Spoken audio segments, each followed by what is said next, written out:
பேசும்போது அருள்தாஸ் சொன்னார், இந்த போராட்டம் என்பது என்னுடைய கூலி உயர்வுக்கான போராட்டம் அல்ல, என்னுடைய போனஸுக்கான போராட்டம் அல்ல, என்னுடைய பஞ்சப்படிக்கான போராட்டம் அல்ல, மக்களுக்கான போராட்டம் என்பதை அவர் எடுத்துரைத்தார். இதை சொன்ன பிறகு காவல்துறை இப்படியெல்லாம் போராடுவீர்களாக, சிஐக்கு இந்த போராட்டத்தை கூட கையெடுக்கணுமா என்று வியந்து கேட்டார்கள் என்றான். அந்த அளவில் தான் காவல்துறை. போராட்டம்னா அவங்க ஏதோ துட்டுக்காக கத்தி நடக்கிற கூட்டம் நினைச்சுக்கிறாங்க. நம்ம துட்டுக்காக கத்துற கூட்டம் இல்லை. சிஐக்கு அதான் சொல்லிது, வெறும் கூலி உயர்வுக்காக சிஐடி சங்கம் போராடாது, அதை தாண்டி அதற்கு ஒரு அரசியல் பார்வை இருக்கிறது, ஒரு சமூக பார்வை இருக்கிறது, ஒரு சுரண்டலற்ற சோசியலிச சமூகத்தை தீர்மானிப்பதற்குத்தான் சிஐடியினுடைய இறுதி லட்சியம் என்று சிஐடியினுடைய அமைப்பு சட்டம் சொல்லி அந்த வகையிலே இந்த போராட்டத்தை துவக்கியிருக்கிறேன். உங்களோட சில விஷயங்களை பகிர்ந்து கொள்வதில் நான் பெருமைப்படுகிறேன். ஒரு காலத்தில் அரசு விரைவு போக்குவரத்து கழகம் என்று சொன்னால் இந்தியாவுக்கு முன்மாதிரியாக இருந்த போக்குவரத்து கழகம். தமிழ்நாட்டுக்கு மட்டுமல்ல, இந்தியா முழுவதும் முதன்மையாக இருந்த போக்குவரத்து கழகம், எல்லா வகையான வசதிகளையும் கொண்ட போக்குவரத்து கழகம், அனைத்து பாதுகாப்போடு கூடிய போக்குவரத்து கழகமாக இருந்த ஒரு போக்குவரத்து கழகத்தை இன்னைக்கு அதிகாரிகள் சீரழித்து இன்னைக்கு இந்த நிலைமையில கொண்டாந்து விட்டு வச்சுக்கிறாங்க. நம்மளுடைய அரசு போக்குவரத்து விரைவு போக்குவரத்துல கடந்த 24ஆம் தேதி டிசம்பர் 24ஆம் தேதி தமிழக முதல்வர் நவீன பஸ்ஸை திறந்து வச்சார். ஒரு 20 பஸ்ஸை. நேற்றைய முன்தினம் 61 பஸ்ஸை அவருடைய புள்ள துணை முதல்வர் அவர் நவீன பஸ்ஸை திறந்து வச்சாரு. இவர் அதிநவீன பஸ்ஸை திறந்து வைக்கிறார். 61 பஸ். நவீனம்லாம் கும்பகோணம் பஸ் டெப்போவில் போய் பாருங்க, எல்லா நவீன பஸ்ஸும் மழை வந்தா இடுப்பு தண்ணியில நிற்குது. இதுதான் நவீனம். நவீனத்தை எங்கிருந்து ஆரம்பிக்கணும்? உங்க நோட்டீஸ்ல பார்த்துக்கிறாங்க. இந்த நோட்டீஸ் ஒன்று போதும் உன் நவீனத்தை வெக்க வெளிச்சமாக்குறதுக்கு. எல்லாமே ஒண்ணுமே இல்லாத கிடையாது, எந்த விதமான பேர் பார்ட்ஸும் இல்லாத விஷயங்களை இவர் பண்றாரு. இந்த நவீனத்தெல்லாம் ஆக்கி யார்கிட்ட கொடுக்குறாரு? தனியார் கிட்ட கொடுக்குறாரு. இதுதான் நவீனம். பேரு நம்பிந்து இருக்கும்.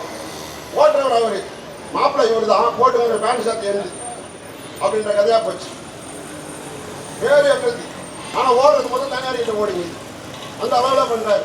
இவங்க என்ன சொல்றாங்கன்னு சொன்னா, இந்த 61 பேருந்துகளை வாங்குவதற்கு 37,98 கோடி 37,98 கோடி ரூபாய் நிதி ஒதுக்கி இருக்கிறாங்க. பணிமனை சீராக்கத்துக்கு என்ன நிதி ஒதுக்கி இருக்கிறது? ஏற்கனவே பழைய வண்டியை புதுப்பிப்பதற்கு என்ன நிதி ஒதுக்கி இருக்கிறார்? இப்ப டயரை பத்தி பேசினாங்க. டயர் வெடிச்சு விபத்து ஏற்படுது. டயர் வெடிச்சு விபத்து ஏற்பட்டா டிரைவருக்கு உடனே பொறுப்பு, கலெக்ஷன் போறீங்க உடனே கண்டக்டர் பொறுப்பு. நீ தனியார் ஓமனி பஸ் வசதியா விட்டுனே இருப்ப, அதுக்கு பச்சை கொடி காட்டுவ, என் வண்டியை சீராக்க மாட்டா, டிக்கெட் எதிர ஏறும், அங்க வண்டியில ஏறும், உடனே கலெக்ஷன் குறைஞ்சிச்சு. ஒரு மெமோ செய்யறது மொத்தம் நீங்க பண்ற வேலை, தனியாரை ஊக்குவிக்கிறது. நம்ம வண்டி அந்த ஜவஹர்லால் நேரு சாலையில வரக்கூடாது. ஏதோ கிண்டி அசோக் பில்லரு தெரியுது இல்லைங்களா, அசோக் பில்லர் வழியா நம்ம வண்டி வரக்கூடாது. டிராபிக் ஜாம் ஆகிட்டோம். நம்ம வண்டி வந்தா 2000 வண்டி ஓட்டிங்கிறாங்க. அந்த அங்கதான் நான் குடும்பங்கிற தேஜி வேண்டதை நான் குடும்பங்கிறேன். ராத்திரி ஃபுல்லாக அந்த வண்டி போயிருக்கு. 2000 வண்டி மேலே ஹோம்லி பஸ் போகுது. இப்போ அது போனால் டிராஃபிக் ஜாம் ஆகாதா? எஸ்சிபிசி போனால் மட்டும் ஜாம் ஆகுமா? டிக்கெட் எல்லாம் அவர் ஏற்றி போடுவார், நம்மளாம் அங்கே போய் வெறும் நிற்பார், எங்கள் கிளம்பாக்க. இதான் இவனுடைய லட்சணம். இந்த அளவில் தான் இவங்க வேலை செஞ்சுக்கிறாங்க. இந்த அடிப்படையில் தான் நிறுவனம். அதை விட என்ன பண்ணுறாங்க, இது மேக்கப் அரசாங்கங்க. இந்த அரசாங்கம் அதிகாரம் புரிசிய மேக்கப் அரசாங்கம். உங்களுக்கு புரியுன்னு நினைக்கிறேன். திராவிட மண்டலம் அது சும்மா வெளியே போயிடுச்சு. மேக்கப் அரசாங்கம். ஓமந்தூரார் அரசு மருத்துவமனை செக்ரட்டரியா கட்டினாரு கலைஞர். திறப்பு விழாவுக்கு தேதி குறிச்சிட்டாரு. தேதி குறிச்சுன்னா கட்டடம் முடியல. என்ன பண்றது? உடனே செட்டு போட்டாரு. அந்த கட்டணம் மாதிரி செட்டு போட்டு திறந்துட்டாரு. அப்ப அது மேக்கப் தானே? அது மேக்கப் தானே? அது மேக்கப் அரசாங்கம். எல்லாமே சிறப்பு, சிறப்பா இருக்குது. எல்லா சிறப்பு பேர் சிறப்பு திட்டங்கள் அப்படிங்கிறாரு. இப்ப என்ன சொல்றாரு? பொங்கல் பண்டிகை முன்னிட்டு சிறப்பு ஊக்கத்தொகை 3000 ரூபாய். எதுக்காக? ஓட்டுக்காக. மே மாசம் வருது ஓட்டு, அதுக்காக சிறப்பு. அது கூட சிறப்பு தான் எல்லாமே. அது மாதிரி பார்த்தீங்கன்னா சென்னையில இருந்து 23,000 சிறப்பு பேருந்துகள் விட போறேன்னு சொல்றாரு. அது மாதிரி தற்போது உள்ள விஷயத்துல 2092 சிறப்பு பேருந்துகள் இயக்க போறதா சொல்றாரு. 10,245 சிறப்பு பேருந்துகள் இயக்கத்தான் இன்னைக்கு தமிழ்நாட்டுல செய்தி வந்துக்குது. அதை விட முக்கியமான என்னதுன்னு சொன்னா எல்லாமே துபாக்கூர் வேலையாகுது. 20 வருஷமா போராடிங்கிற அரசு ஊழியர் பழைய ஓய்வூதியம் ஓய்வுன்னு சொல்லிட்டு 2003க்கு பிறகு அறிவித்த அந்த புதிய ஓய்வு திட்டத்தை ஏற்க மாட்டேன் என்று சொல்லி 20 வருஷம் இல்லை. 2 நாளைக்கு முன்னாடி 3 நாளைக்கு முன்னாடி தமிழக அரசு ஒரு ஓய்வூதிய திட்டத்தை அறிவிச்சுது. எப்படி அறிவிச்சுக்குது? கடைசியா வாங்குற சம்பளத்துல 50% ஓய்வூதியமா வருவாங்கப்படும் அப்படின்னு அறிவிச்சாங்க.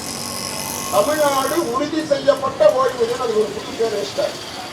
எப்பத்துல இருந்து அமலாகும் கேட்டா 2027 இருந்து அமலாகுமா? அப்ப தேர்தல் முடிஞ்ச பிறகு வரவை எங்கட கட்டு போட்டோம்.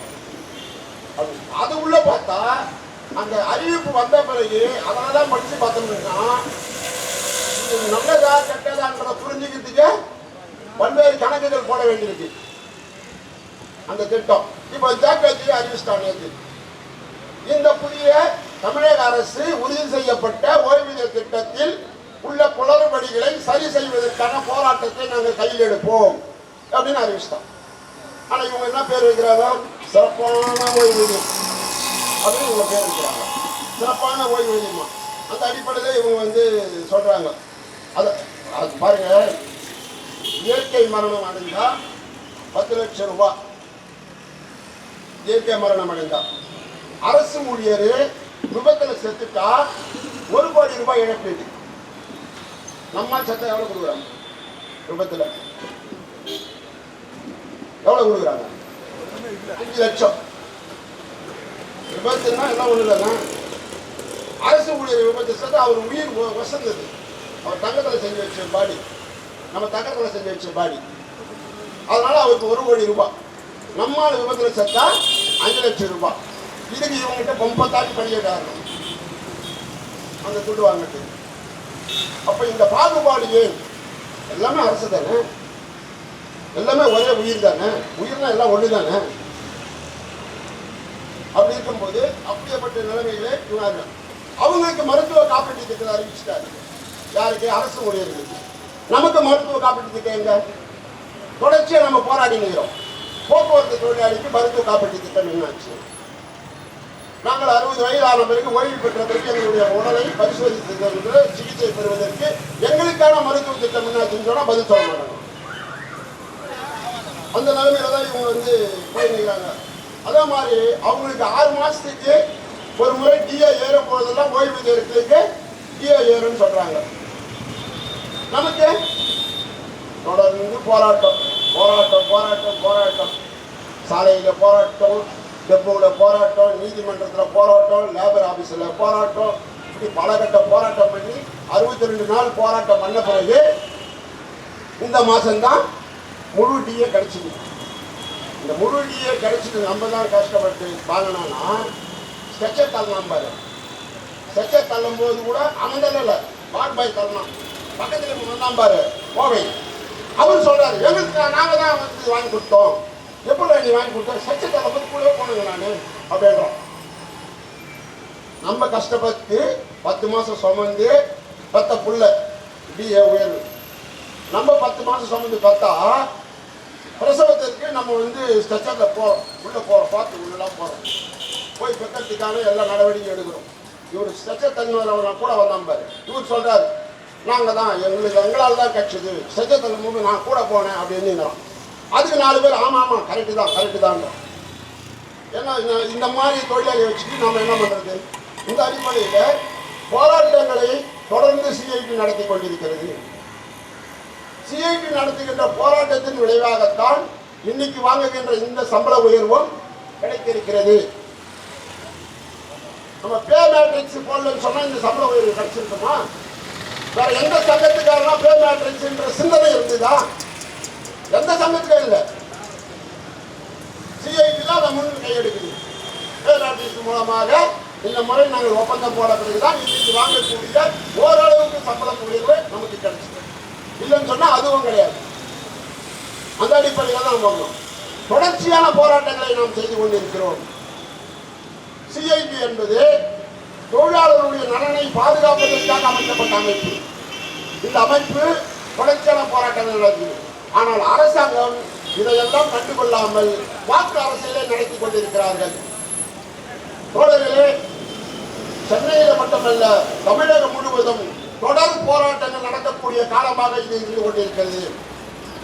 ஆசிரியர்கள் சம வேலைக்கு சம ஊதியம் கேட்டு 7 நாளா போராடுகிறான். தூய்மை பணியாளர்கள் 150 நாளுக்கு மேலாகி போச்சு அவங்களுடைய போராட்டம் நீடிக்குது. நேற்று என்ன பண்ணாங்க தெரியுங்களா? இங்க இருக்கிற கோவத்துல தூய்மை பணியாளர்கள் கோவத்துக்குள்ள இறங்கிச்சு. ஒரு 10 பொம்பளைங்க கோவத்தை உள்ள நின்று சாக்கடை உள்ள நின்று போராடுங்க. என்ன கோரிக்கை தெரியுமா? ஏற்கனவே நான் வாங்கின சம்பளத்தை கொடுறான்னு கான்ட்ராக்ட் விட்டான். சென்னை கார்பரேஷன் கான்ட்ராக்ட் விட்டாச்சு. கான்ட்ராக்ட் எடுத்தவன் என்ன பண்ணா, ஏற்கனவே அவங்க 300 ரூபாய் சம்பளம் வாங்கியிருந்தாங்கன்னா 220 ரூபா தரும். நாள் ஒன்றுக்கு குறைக்கிறான். அவங்க என்ன கேட்குறாங்க, என்னை கன்ஃபார்ம் பண்ணனா கூட பரவாயில்ல, ஏற்கனவே வாங்கின சம்பளத்தை குறை, சம்பளத்தை குறைச்சிட்டா என்ன எடுத்து விலைவாசி ஏறிங்கன்னா போகுது. ஏற்கனவே வாங்கிய ஊதியத்தை கேட்டு போராடக்கூடிய அவல நிலைக்குத்தான் தமிழக அரசு தொழிலாளர்களை வைத்துக் கொண்டிருக்கிறது. தூய்மை பணியாளர்கள் போராட்டம், செவிலியர்கள் போராட்டம். அவங்க எழுதி கொடுத்த உத்தரவாதம், மா சுப்பிரமணியன் எழுதி கொடுத்த உத்தரவாத கடிதத்தை கையில வச்சுக்கிறாங்க.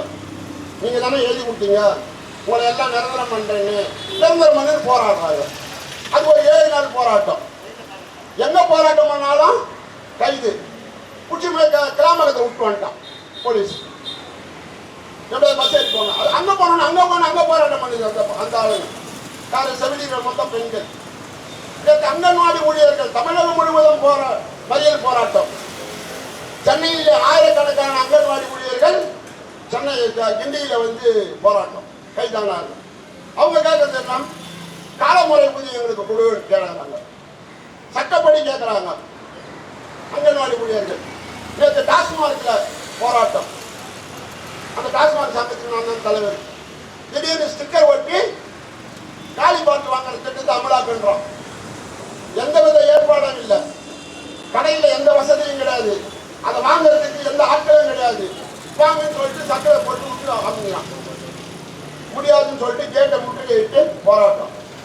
தோழர்களே, அதுல ஒரு முக்கியமான விஷயம் ஒன்று நடந்தது, அதை உங்க கவனத்துக்கு கொண்டு வர. இப்ப 4 சட்ட தொகுப்பு வந்த பிறகு வெளியாட்கள் சங்கத்தில் இருப்போமா இல்லையா என்பதை தமிழக அரசு ரூல் ஃப்ரேம் பண்ண பிறகுதான் நமக்கு தெரியும். ஆனா அதற்கு முன்பாகவே நேற்று நடந்த அந்த போராட்டத்தில் 5 கட்ட பேச்சுவார்த்தை நடந்தது. 3ஆம் கட்ட பேச்சுவார்த்தை முடிஞ்ச உடனே சொல்றான், உங்களா கூட நான் பேச முடியாது சார், நீங்க கேட்கிற கேள்விகளே என்கிட்ட பதில், அதனால நீங்க பேச்சுவார்த்தையில் இருக்கக்கூடாது. ஏன் இருக்கக்கூடாதுன்னா, நீங்க ஸ்டாப் இல்லைன்றான். நீங்க டாஸ்மாக் ஊழியர் கிடையாது, நீங்க அவுட் சைடர், அதனால நான் உங்ககிட்ட பேச மாட்டேன், இவரை விட்டுட்டு மற்றவங்க கிட்ட பேசுறேன்றான். என்னை வெளியே அனுப்பலாம், என்னை வெளியே போக சொல்லிட்டு உனக்கு அதிகாரம் கிடையாது. உடனே போலீஸ் டிசியை கூப்பிட்டு சொல்றான், சார் அவரை வெளியே அனுப்ப சொல்லி. டிசி வந்தார், சார் நீங்கள் வந்து டாஸ்மார்க் ஊழியர் இல்லையாங்க? ஆமாம் சார், டாஸ்மார்க் ஊழியர் இல்லை, அதனால நீங்கள் இந்த பேச்சுவார்த்தையில் கலந்துக்கூடாது, நீங்கள் வெளியே போங்க. என்ன வெளியே போன்னு சொல்றதுக்கு உங்களுக்கு அதிகாரம் இல்லை, வந்த வேலையை பாருங்கள். டிசி என்ன சார் இப்படி பேசுறீங்க? நீங்கள் யார் வேணாலும், டிசிஆர் ஏசிஆர் யார் வேணாலும், எனக்கு அதை பற்றி அக்கறை. என்ன வெளியே போய் இந்த பேச்சுவார்த்தையில் கலந்துக்க கூடாதுன்னு சொல்றதுக்கு உங்களுக்கு அதிகாரம் இல்லை, அதனால நீங்கள் உங்கள் வேலையை பாருங்க. அந்த டாஸ்மார்க்கு இவர் டிஎம் வந்தார், சார் நாங்கள் சொல்கிறோம் சார், என்ன பேச்சுவார்த்தையில் கலந்துக்க கூடாதுன்னு சொல்றதுக்கு உண்மை அதிகாரம் இல்லையா? நீ யாருங்க? இந்த டாஸ்மாக் நிர்வாகங்களே டிஎம் டிவிஷனல் மேனேஜர். நீங்கள் நான் இந்த பேச்சுவார்த்தையில் கலந்துக்கலாமா, கலந்துக்கக்கூடிய அதிகாரம் எனக்கு இருக்கா இல்லையா என்ற சொல்லக்கூடிய நபர் யாருன்னா லேபர் கமிஷனர் தான். அவர் வந்து சொல்லட்டும், நான் இந்த பேச்சுவார்த்தையை கலந்துக்கிறதுக்கு எனக்கு அதிகாரம் இருக்கா இல்லையா, தகுதி இருக்கா இல்லையான்றது அவர் தான் சொல்லணும். அப்படின்னு அதுக்கு சாரம். நான் சங்கத்தை முறையா பதிவு பண்ணியிருக்கிறேன். சங்க பைலாவில் 30% அவுட் சைடு இருக்கலாம்னு சொல்லிட்டு என் பைலா சொல்லிக்குது. என் பைலா படி என் பைலாவை ஏற்றுக்கிட்டு சர்டிஃபிகேட் பண்ணி லேபர் கமிஷனர் எனக்கு சர்டிஃபிகேட் கொடுத்துக்கிறார் சங்கத்தை நடத்த சொல்லி. வருஷம் சங்க பைலா படி நான் தேர்தல் நடத்துகிறேன். தேர்தலில் தொழிலாளர்கள் ஓட்டு போட்டு என்னை தேர்ந்தெடுத்துக்கிறான். எல்லாம் யூரியா சொல்றதுக்கு வெளியே போடுது. சட்டம் வராதுக்கு முன்னே இப்போ இந்த நிலைமை. நாளைக்கு அந்த கோடு வந்துடுச்சுன்னா இங்கே வந்து ரூல் ஃப்ரேம் பண்ணிட்டாதான் என்ன ஆக முடியும்? தொழிலாளி தான் சங்கத்துக்கு தலைமையாக இருக்க முடியும். அவுட் சைடு இருக்கிறதுல வாய்ப்பு சிக்கலாயிடும். இதனால தான் நம்ம அந்த நாடு கோட எதிர்க்கிறோம்.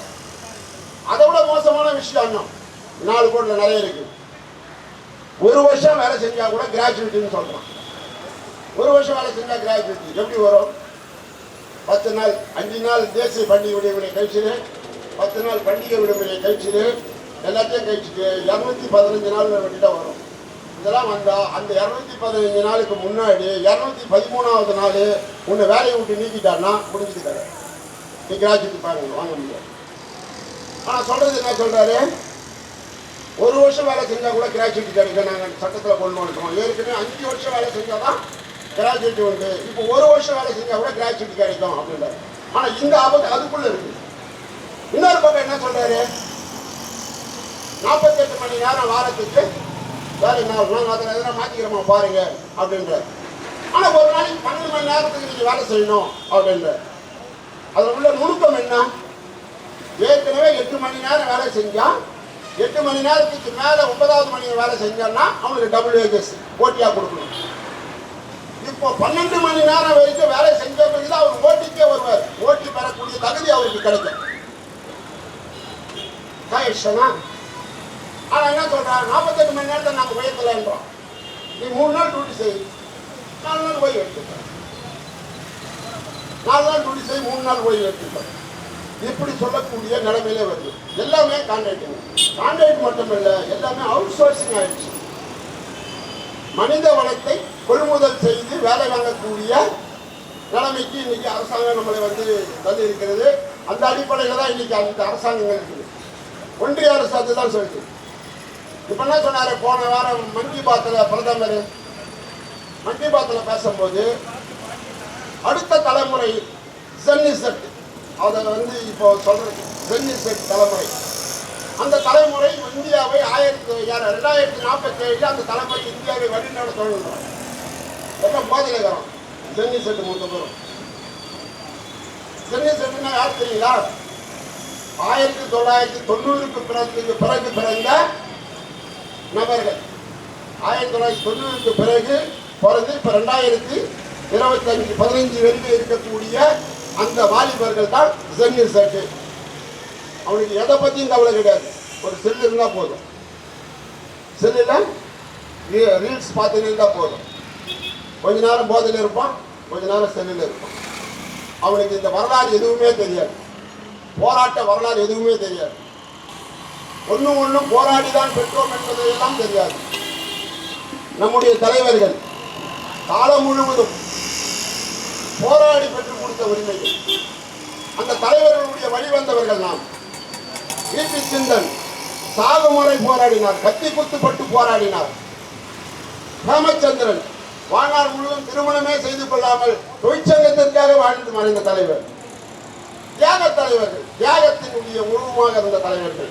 உமாநாத், கே. ரமணி போன்ற எண்ணற்ற தலைவர்கள், ஜீவா, ராமமூர்த்தி, சொல்லிக்கிட்டே போறாங்க. எல்லாமே தியாகத்தால் வாழ்ந்த தலைவர்கள். இந்த தலைவர்களால் உருவாக்கப்பட்ட அமைப்பு தான் இந்த அமைப்பு. இந்த அமைப்பு அந்த அமைப்பில் இருந்த வழிவந்தவர்கள் நாம். நாம் மக்களுக்காக சிந்திக்கின்றோம், மக்களுக்காக போராடுகின்றோம். அதே நேரத்தில் நம்மளுடைய வாழ்வாதாரத்தை பாதுகாக்க வேண்டிய அவசியமும் நமக்கு இருக்கிறது. இந்த அரசாங்கத்தை புரிந்து கொள்ள வேண்டும். ஏன் இந்த அரசாங்கத்தை நாம் ஆதரவு கொடுக்கிறோம்? ஒரு மதவாத சக்தி தமிழ்நாட்டில் கால் ஊன்றக்கூடாது என்று நாம் நினைக்கின்றோம். மதவாத சக்திகள் வளர்ந்தால் தொழிலாளி வர்க்கத்துக்கு ஆபத்து என்று நாம் கருதுகிறோம். நடைமுறையில் அதுதான் உண்மை. எனவே மதவாத சக்திகள் தமிழ்நாட்டில் வளரக்கூடாது என்பதற்காக திராவிட முன்னேற்ற கழக அரசை நாம் ஆதரித்துக் கொண்டிருக்கிறோம். ஆனா இன்னைக்கு என்ன நிலைமை? மதவாத சக்திகள் நீதிமன்றத்தை கபலீகரம் செய்திருக்கிறது. திருப்பரங்குன்றம் தூண்ல தீப ஏத்தலாம்னு சொல்லிட்டு நேற்று தீர்ப்பு சொல்லிட்டார். இப்ப நாளைக்கு திருப்பரங்குன்றத்தில் தீப ஏத்தன உடனே தமிழ்நாட்டில் இருக்கிற வறுமை மொத்தம் ஒழிஞ்சு போயிடும். எல்லாருக்கும் வேலை கிடைச்சிடும், எல்லாரும் நிரந்தரமாயிடுவோம், எல்லாருக்கும் பென்ஷன் கிடைச்சிடும், எல்லாருக்கும் 3 வேளை அறுசுவையோட உணவு கிடைக்கும், எல்லாருக்கும் வீடு கிடைக்கும். தீபம் ஏற்றி வச்ச தீபம் ஏத்தனா எப்படி திசை முத்துறாங்க? தமிழ்நாட்டில் வேலையில்லா இளைஞர்களுடைய பிரச்சனையை பற்றி பேசுகிறதா அந்த அமைப்பு? குடிநீரை பத்தி பேசுதா? சுற்றுச்சூழல் பாதிப்பை பற்றி பேசுதா? கல்வியை பற்றி பேசுகிறதா? மருத்துவமனை வசதியை பற்றி பேசுகிறதா? ஏழை எளிய மக்களுடைய 100 நாள் வேலையை பறித்தாரே மோடி, 125 நாள் ஆக்கிறாரு. மகாத்மா காந்தியுடைய பெயரை நீக்கினாரே, அதை பற்றி பேசுகிறதா? அதை பத்தி தான் பேசாது. இந்த சாமி அங்க போகணும், அந்த சாமி இங்க வரணும், இங்க தீபம் ஏத்தணும், அங்க இருமொழி காட்டணும்.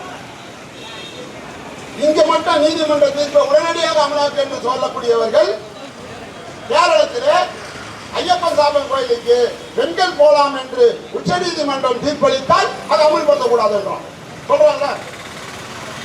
கேரளத்தில் ஒரு நிலைப்பாடு, தமிழகத்தில் ஒரு நிலைப்பாடு. ரெண்டுமே நீதிமன்ற தீர்ப்பு தானே. ஏன் ரெண்டு அமலாகல? அங்க ஏன் அமலாகல? இங்கே அமலாகுது. இதுதான் மதவாதிகளுடைய நிலைமை. எனவேதான் சொல்கிறோம், நாம் இந்த மதவாத சக்திகள் தமிழகத்திற்குள் வந்துவிட்டால் மிகப்பெரிய ஆபத்தை இருக்கிறது. மோடி ஏகாதிபத்தியத்திற்கு அடிபணிந்து எல்லாத்தையும் செய்யக்கூடிய நபராக மாறி இருக்கிறார்.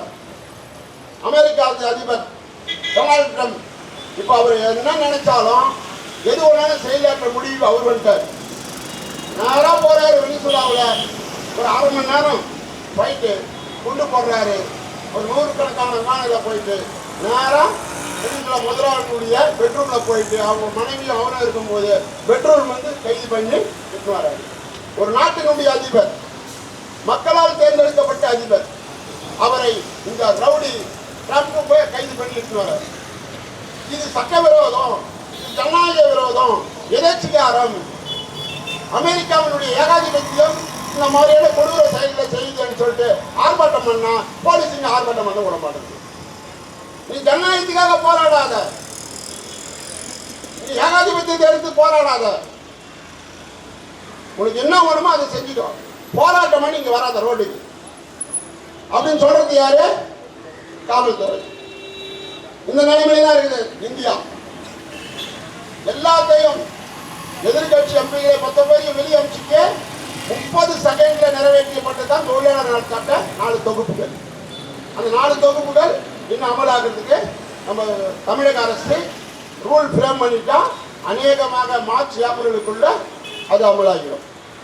அதற்கு முன்னாடி நம்ம போற கேஸுக்கெல்லாம் லேபர் ஆபீஸரே சீக்கிரம் முடிச்சுங்க கேஸ், சீக்கிரம் முடிச்சுங்க கேஸ்ன்னு சொல்லலாம். நேற்று கூட ஒரு கேஸுக்கு போகணும், சீக்கிரம் முடிச்சுங்க. அந்த கேஸ் வந்துச்சுன்னா என்ன பண்றது எனக்கு தெரியல அப்படின்னா, இன்னைக்கு தொழிலாளி பாதிப்புக்குள்ளானால் நீதிமன்றத்தை நாடுவதற்கு கூட சிக்கலை உருவாக்கி வைத்திருக்கிறார்கள். ஒப்பந்தம் போடுவதில் உள்ள சிக்கல்களை தீர்க்க மாட்டுகிறார்கள். உரிய காலத்தில் ஒப்பந்தம் போடுவதை நிறைவேற்ற மாட்டுகிறார்கள். வேண்டுமென்றே காலம் தாழ்த்தி ஒப்பந்தம் போடுகிறார்கள். அப்படி காலம் தாழ்த்தி ஒப்பந்தம் போடும் போது அந்த இடைப்பட்ட காலத்துக்கு கொடுக்க வேண்டிய நிலுவைத் தொகையை இல்லை என்று மறுக்கிறார்கள். இது எல்லாம் ஏமாத்து வேலை, மனசாட்சியே இல்லாத வேலை. இவர்கள் தான் ஆட்சியில் இருக்கிறாங்க. நம்ம தலையெழுத்து என்ன பண்றது? இவங்களதான் ஆராய்ச்சி வச்சுக்கிறோம். எனவேதான் திமுக அரசு தொடர்ந்து நாம் சொல்லிக் கொண்டிருக்கிறோம், எச்சரிக்கையாக சொல்கிறோம். தொழிலாளர்கள் பிரச்சனையில் திராவிட முன்னேற்ற கழக அரசு உரிய கவனம் செலுத்தவில்லை என்று சொன்னால் அதனுடைய விளைவுகளை அனுபவிக்க போவது திராவிட முன்னேற்ற கழக அரசு தான். ஆட்சி அதிகாரத்தை நீங்கள் தக்க வைத்துக் கொள்ள வேண்டும் என்று சொன்னால் தொழிலாளர்களுடைய பிரச்சனையில் நீங்கள் கூடுதல் கவனம் செலுத்த வேண்டும். தொழிலாளர்களுடைய போராட்டத்தில் வரக்கூடிய முழக்கங்களை நீங்கள் காது கொடுத்து கேட்க வேண்டும். அவர்களுடைய கோரிக்கையில் உள்ள நியாயங்களை நீங்கள் புரிந்து கொள்ள வேண்டும். இந்த நியாயங்கள் சட்டத்துக்கு உள்ளிட்டதா என்று தெரிந்து கொள்ள வேண்டும். அந்த பட்டியலிட்ட சட்டங்களை, அந்த கோரிக்கைகளை நிறைவேற்றுவதற்கு நீங்கள் முன்வரவில்லை என்று சொன்னால் தேர்தலில் சிக்கல் உங்களுக்கு தான். நாங்கள் ஒன்றும் அமைச்சரா இல்லை, நாங்கள் ஒன்றும் துணை முதலமைச்சரா இல்லை, நாங்கள் ஒன்றும் முதலமைச்சரா இல்லை. ஆட்சி அதிகாரம் போச்சுன்னு சொன்னா எங்களுக்கு ஒன்றும் கிடையாது.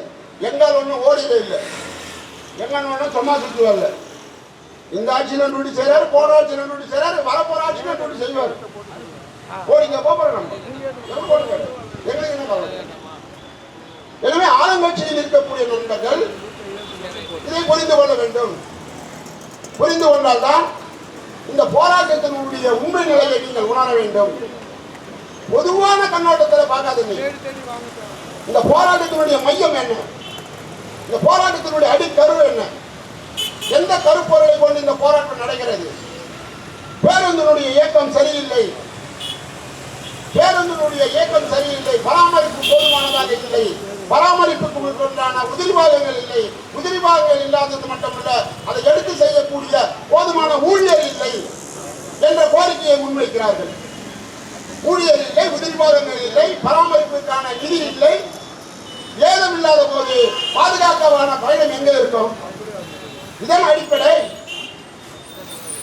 ஒரு வாகனம் முறையாக பராமரித்தால்தான் அந்த வாகனம் ஓடுறதுக்கு தகுதின்னு சொல்லிட்டு எஃப்சி கொடுக்குறாரு ஆர்டிஓ. ஆண்டுக்கு ஒரு முறையாக எஃப்சி பண்றோம். ஒரு வருஷம் ஓடுற பிறகு அந்த வண்டி என்ன கண்டிஷன்ல இருக்குது எல்லாத்தையும் மாத்திட்டு எஃப்சி கிட்ட கொண்டு போய் மோட்டார் வாகன ஆய்வாளர்கிட்ட கொண்டு போய் காட்டுறோம். அவர் எல்லாத்தையும் செக் பண்றாரு. இது ஓட்டுறதுக்கு தகுதியான வண்டி தான் அப்படின்னு சொல்லிட்டு சர்டிஃபிகேட் பண்ணாரு. அந்த சர்டிஃபிகேட் வந்த பிறகு நீ ரோட்ல ஓட்டுவேன். அப்ப அதை ஓட்டக்கூடிய இந்த சான்றிதழ் வாங்கக்கூடிய தகுதிக்கு இன்னைக்கு எத்தனை வண்டி இருக்குது?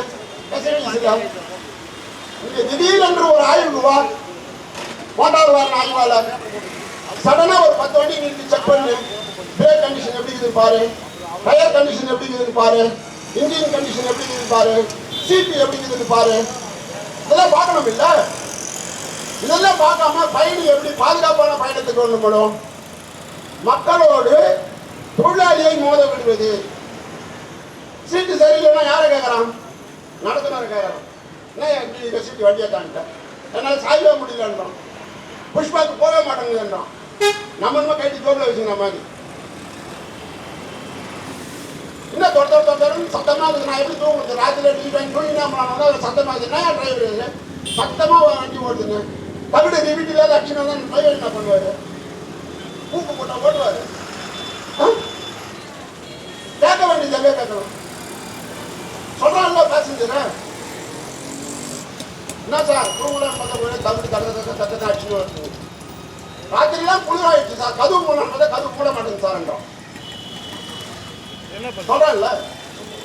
மழை வந்தா சார் உள்ள அடிக்குது சார், நான் கொடையா எடுத்து வர முடியும். மழை வந்தா சார் அடிக்குது, கதவு மூடு சார்றான். உடனே கண்டக்டர் போகிறான், கண்டக்டர் வாங்க இந்த கதவு மூட மாட்டேங்குது மூடுங்க. என்ன கண்டக்டர் ஆன்சர் திட்டு வர பாராஜமான பீம சேவைங்களா கண்டக்டர்லாம் பக்கத்து கதவு மூடி இருக்குங்க. அவர் பட்டியா கண்டு இருந்து இருக்கிற சொத்துல இருந்து அவர் நடக்கதே பொன்பாடா பாட்டு நடந்துங்கிறாரு. அப்படி இருக்கிறார் நம்ம கண்டக்டர். அவனால மூடமில்ல, கண்டக்டர் போட்டு மூடுங்கிறான். அது என்ன மூடுது? அது வரவே மாட்டேங்குது. நம்மளை பிடிச்சி தட்டுறான். டிக்கெட் பண்ண வாங்குற கதவு மூட மாட்டேங்கிறான்றான். டிக்கெட் வாங்கி நாங்களே ரோடு வச்சுருவோம், வாங்க காசுக்கு டிக்கெட் கொடுத்துருங்க. அது அவனுக்கு புரிய மாட்டேங்குது. அவனுக்கு கண்ணுக்கு நேரம் யார் தெரியுறாங்க? கண்டக்டர் தெரியல. அதை விட மோசம் இவன் சொல்ற ஹோட்டலில் தான் நம்ம நிறுத்துறோம். ஹோட்டலுக்காரன் சரியா சோறு போடல, சரியா சாம்பார் இல்லை, சப்பாத்தி இருக்குது சாம்பார், உப்பு இல்லைன்னு வச்சு அங்கே நேரம் வரான். என்ன ஹோட்டல் அடிக்கிறீங்க? சாம்பார் தண்ணி மாதிரி இருக்குதுன்றான். சாம்பார் நம்ம வச்சா மாதிரி சொல்லணும் இல்லையா? சொல்றல கண்டக்டர் டிரைவர் சாம்பாரை பற்றிக்காரு இந்த தண்ணி நிறுத்தினாரு. அதெல்லாம் நான் போய் சாப்பிட்டேன்றான். ஐயா நாங்களா நிறுத்த சொல்றோம், அதிகாரி நிறுத்த சொல்றோம், நாங்கள் நிறுத்தினா அதெல்லாம் எனக்கு தெரியாது, நீ வேற ஒன்று நிறுத்த வேண்டியதானே அப்படின்றான். அவனுக்கு தெரியுமா நம்ம நிலைமை? பேசஞ்சருக்கு தெரியுமா? சொல்லணும். கமிஷன் வாங்கி நிறுத்துறேன் இடையா எங்களுக்கு நான் இந்த தாயத்து தான் நாங்களும் சாப்பிடணும். நீ ஒரு நாளைக்கு வந்ததுக்கே இவ்வளோ கோச்சிக்கிற அன்னாடம் சாப்பிட்டுங்கிறோம். இதை நாங்கள் இந்த கேவலத்தை தான் அன்னாடம் சாப்பிட்டுங்கிறோம். அப்போ எங்கள் நிலைமை எப்படி இருக்கணுன்றது அவனுக்கு புரிய வைக்க வேண்டியதாக இருக்குது. நம்ம விஷயங்கள் இந்த அளவுக்கு போயிட்டு. ஆனா அதிகாரிகள் அதை பத்தி எதுவும் பத்தி கவலை கிடையாது. சண்டை போறவன் பேசஞ்சரும் கண்டே டிரைவரும். நீ எம்டி ரூமில் வந்தால் சண்டை போடலாம். எனவே இதையெல்லாம் நாம் மக்கள் இடத்தில் எடுத்து செல்ல வேண்டியிருக்குது. இந்த பொது போக்குவரத்து இல்லை என்று சொன்னால் மக்களுடைய பயணங்கள் பாதுகாப்பாற்றதாக ஆகிடும். அது மட்டுமல்ல, பயணம் என்பது கனவாக மாறிவிடும். இப்போ ஒரு திட்டம் அறிவிச்சுக்கிறாரு முதல்வர், உங்கள் கனவு திட்டம். வீட்டுக்கு வீட்டுக்கு வர போறாராம்.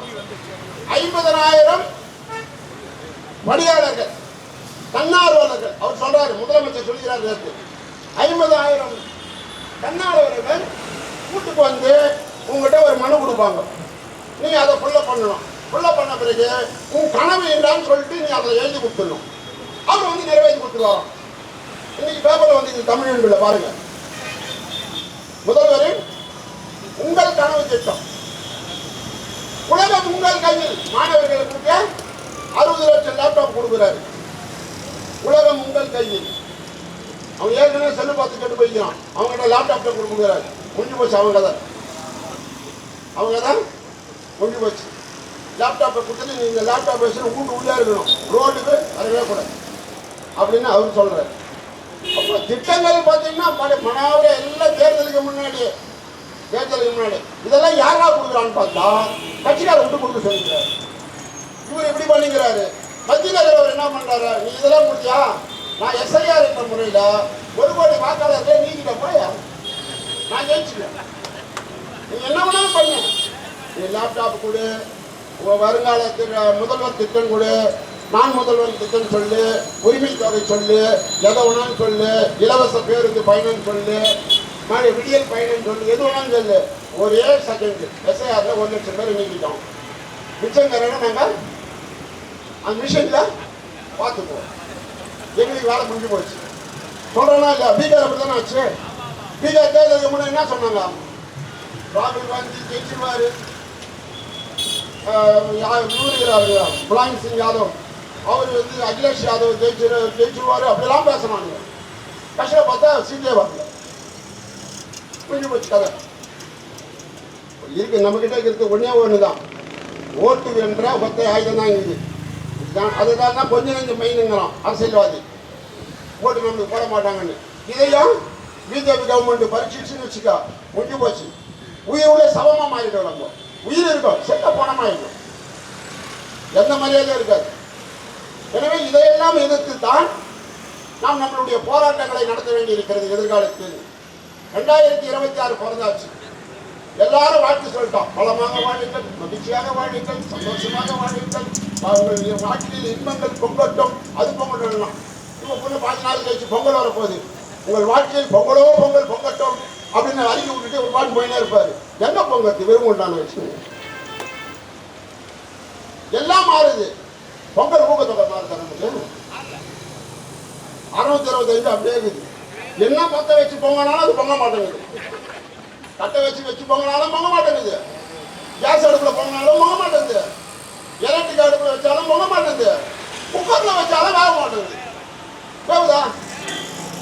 625 கல்லுப்புள்ளியார் மாதிரி அப்படியே உட்காந்து அக்ஷரத்திற்கு புள்ளியார் மாதிரி. அதான் எத்தனை வருஷமா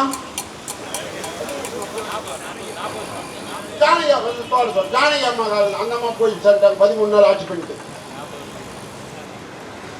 ஜானகி அம்மா காலத்துல இருந்து மறந்தே போட்டாங்க. அம்மா ஜானகி அம்மா ஒரு முதல்வர் இருந்தாருன்றது பத்திரிகைகள் சொல்ல.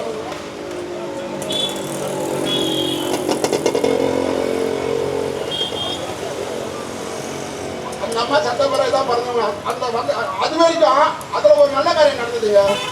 625 பொங்கல் ஊக்கத்தொகையில அந்த அம்மா போனதுல ஒரு நல்ல காரியம் இப்பதான் நினைவு. அந்த அம்மா தான் அதுக்கு முன்னாடி எப்படி தெரியுமா இருந்தது? இந்த பொங்கல் ஊக்கத்தொகை ஒரு நாள் ஸ்ட்ரைக் பண்ண கூட கிடையாது. நம்மால் வாங்கவே மாட்டோம். நான் உட்பட வாங்குறதே கிடையாது. அந்த பட்டியல் வந்தவங்க நம்ம வேகமாக போய் பார்ப்பாங்க இன்னைக்கு எவ்வளோ இருந்தது. அது வந்து 90 நாளுக்குன்னா 200 ரூபா, 100 நாளுக்குன்னா 150 ரூபா அப்படின்னு 3 ஸ்லாப்ல கொடுப்போம். நம்மால் அந்த பட்டியல் வந்தவங்க வேகமாக போய் 87 625 வந்துக்குதான், 200 வந்துக்குதான், 90 வந்துக்குதான் பார்ப்போம். நாங்கள் அதை பார்க்கவே மாட்டோம். என்ன சொல்றது பார்க்கணும், எங்களுக்கு வராதியா, வருஷத்துக்கு 2 ஸ்ட்ரைக் பண்ணுறோம், எனக்கு எப்படி கொடுப்போம்? கொடுக்க மாட்டோம். அந்த அம்மா தான் சொல்லி ஸ்ட்ரைக் பண்ணுறது அவங்க உரிமை. அதை சொல்லி பொங்கல் ஊக்கத்தொகை கட் பண்ணக்கூடாது, எனவே அவங்களுக்கும் சேர்த்து கொடுன்னு சொல்லிட்டு அந்த அம்மா சொன்ன பிறகுதான் ஸ்ட்ரைக் பண்றதுக்கு அந்த காலத்தை எடுத்துட்டு வேலை நாட்களை கணக்கு பண்ணி 625 ரூபா கொடுத்துருவோம். இன்னைக்கு வரைக்கும் அது அப்படியே 625 ரூபாய். அன்னைக்கு 625 ரூபாய்க்கு குடும்பத்தோடு போய் சினிமா பார்த்துட்டு டிஃபன் சாப்பிட்டு வீட்டுக்கு வரலாம். இன்னைக்கு 625 ரூபாய் எடுத்துட்டு குடும்பத்தோடு போனீங்கன்னா ஹோட்டலில் 2 பேர் தான் உள்ள விடுவோம். பிள்ளை முன்னாடி வெளியே நிறுத்திட்டு நம்ம மட்டும் போய் சாப்பிட்டு வந்துடலாம். அதானே சினிமா தேட்டர் போனால் போக முடியுமா? 625 வச்சு 4 பேர் 2 பிள்ளை பொன்னாடி நம்மளோட சேர்த்து 4 பேர் போக முடியுமா? போக முடியும். இந்த நிலைமையில தான் இருக்குது. நம்மளுடைய 625 கூட மாற்றாத இவர் திட்டமாக இருக்கிறாரு. முதல்வர் கிட்ட நான் கேட்கறது என்னன்னா, இவ்வளவு சிறப்பு திட்டங்களை அறிவிக்கக்கூடிய நீங்கள், மாதா மாதம் பெண்களுக்கு உரிமை தொகை 1000 ரூபாய் அறிவிக்கக்கூடிய நீங்கள், உலகம் உங்கள் கையில் என்று மாணவர்களுக்கு லேப்டாப் வழங்கக்கூடிய நீங்கள், போக்குவரத்து தொழிலாளிக்கு சிறப்பாக இந்த ஆண்டு பொங்கல் ஊக்கத்தொகையாக ஒரு 5000 ரூபாய் வழங்குகிறான். சொல்லுங்களேன், ரேஷன் கார்டு 3000 ரூபாய் கொடுக்குறீங்க. குடும்ப ரேஷன் கார்டு 3000 காரில் வந்து வாங்கி போகிறோம். காரை கொண்டாந்து நிறுத்திட்டு ரேஷன் கார்டு கொடுத்துட்டு 3000 ரூபாய் வாங்கி போகிறோம். பார்த்துக்கிறீங்களா நீங்கள்? கார் வச்சுங்க 3000 ரூபா வாங்கினாங்க. ரேஷன் கார்டுக்கு 3000 ரூபா வாங்கிறத கூட வாங்க கட்டு போயிட்டோம். ஏன் அறிவு ஒரு 5000 ரூபாய் அறிவு தான் போட வேண்டியது தானே, சொல்ல வேண்டியது தானே. எல்லா சிறப்பு திட்டங்களும் அனுமதிக்கிறார். இந்த முறை திமுகவினுடைய தேர்தலை முன்னிட்டு கடைசி தேர்தலாக இல்லைன்னு நான் சொல்ல முடியாது. எனவே இந்த தேர்தலுக்கு நான் முதல்வராக இருக்கும் வரை, நான் முதல்வராக இருக்கக்கூடிய அறிவிப்பாக இருக்கட்டும் என்ற சந்தோஷத்தில் துணை முதல்வரோடு சேர்ந்து போக்குவரத்து தொழிலாளிக்கு பொங்கல் ஊக்கத்தொகை, தமிழர்கள் பண்டிகை சிறப்பாக கொண்டாடுங்கள், பொங்கலுக்கு டியூட்டி செய்ய, டியூட்டி முடிச்சுட்டு போய் சிறப்பாக கொண்டாடுங்க. ஒரு 5000 ரூபாய் நாங்கள் சந்தோஷமா டியூட்டி செய்வோம்ல, 5000 ரூபாய் கொண்டாடிக்கிட்டு கொடுத்துருக்கலாம். டியூட்டி போயிட்டு வாயா, நம்ம வந்து அப்புறம் சொல்லல கொண்டாடி சொல்லுமா சொல்லாதாங்க, சொல்லல 5000 ரூபாய் கொடுத்து எவருமா 5000 ரூபாய் வந்துக்குது கொடுத்துக்கிறாரு. உங்களுக்கு டியூட்டி செய்ய சொல்லி என்ன வச்சு சந்தோஷமா வாங்கிக்கிங்க, மகிழ்ச்சியா வாங்கிட்டோம். கையில் எதுனா கட்டி கொடுத்து பலகாரம் கட்டி கொடுத்து போய் செய்யும்போது சாப்பிட்டு வண்டி ஓட்டுங்க. செய்யலாங்க, ஏன் செய்ய மாட்டேங்கிற? அந்த 625 ஞாபகம் இருக்குதான் தெரியல. சிவசங்கருக்கு ஞாபகப்படுத்தணும். அதை விட இவங்ககிட்ட கேட்கணும். இவங்க அந்த பையில எங்கேயாவது தொலைச்சிருவாங்க, தொலைச்சு தேடுவாங்க. எப்போ தேடுவாங்கன்னா பொங்கல் 14ஆம் தேதினா 12ஆம் தேதி தேடுவான். நம்மால் நம்மளை போட்டு அரிப்போம். கூட அந்த 625 வரவே இல்லை. என்னாச்சு கொஞ்சம் பார்க்க மாட்டீங்களா? நம்ம பார்த்து சொல்லணும். யார் கேட்கறது யாருன்னு பார்த்தீங்கன்னா ஆளுங்கட்சிக்காரனா இருப்பான், இல்லை ஆண்ட கட்சிக்காரனா இருப்பான். நம்ம தோட கேட்க மாட்டாங்க. ஏன் உங்கள்கிட்ட அவனுக்கு அதெல்லாம் தெரியாது, அதுக்கு தெரியாது. அவன் விவரம் இல்லாத ஆள் தோழர், கொஞ்சம் விவரமாக ஏன் உங்களை கேட்டாதான் தெரியும்னா அதுக்கிட்ட உங்களை கேட்கறாரு. சந்தாவணி அவங்ககிட்ட கட்டிடுவேன், அவனுக்கு ஓட்டு போட்டுருவேன். உங்களுடைய சந்தேகத்தான் தீர்க்குறாங்க இல்லையா? நாங்கள் கோயிலில் இருக்கிற ஆண்டியா நாங்கள் போகிறோம் வரோம் சந்தேகத்தான் தீர்க்கிறது. நம்மகிட்ட வந்தாலும் கேட்குறோம், அதெல்லாம் கேட்குறோம். பென்ஷன் வந்தோம்னா நம்மகிட்ட வந்து கேட்போம். என்ன சொல்ல டிஏ ஏறிச்சு, கரெக்டாக கொஞ்சம் பார்த்து சொல்லுங்க. எனக்கு டிஏ ஏறிச்சு 57% ஏறிச்சுன்னு சொன்னாங்க. எனக்கு கணக்கு தெரியல, எப்படி 57% எதிர்த்து பேருனா வரைந்தோட கொஞ்சம் சொல்லுங்க. உங்க அங்கே தான் போய் கேட்குறேன், அப்படி பென்ஷனே தெரியாது தோட. நீ கணக்கு போய் போட சொல்கிற அவங்ககிட்ட 2 4 தெரியாது அவனுக்கு அப்படின்னு நம்மகிட்ட சொல்கிறோம். நம்மளால வேலையெல்லாம் விட்டுட்டு அவங்க கணக்கு போட்டு இது இதாக பேசணும், இதை இதால் வைக்கணும், இதை பர்சன்டேஜ் போட்டால் இப்படி வருவாங்க. சரி, அந்த அடிப்படையில் இது இருக்கிற தோழர்களே.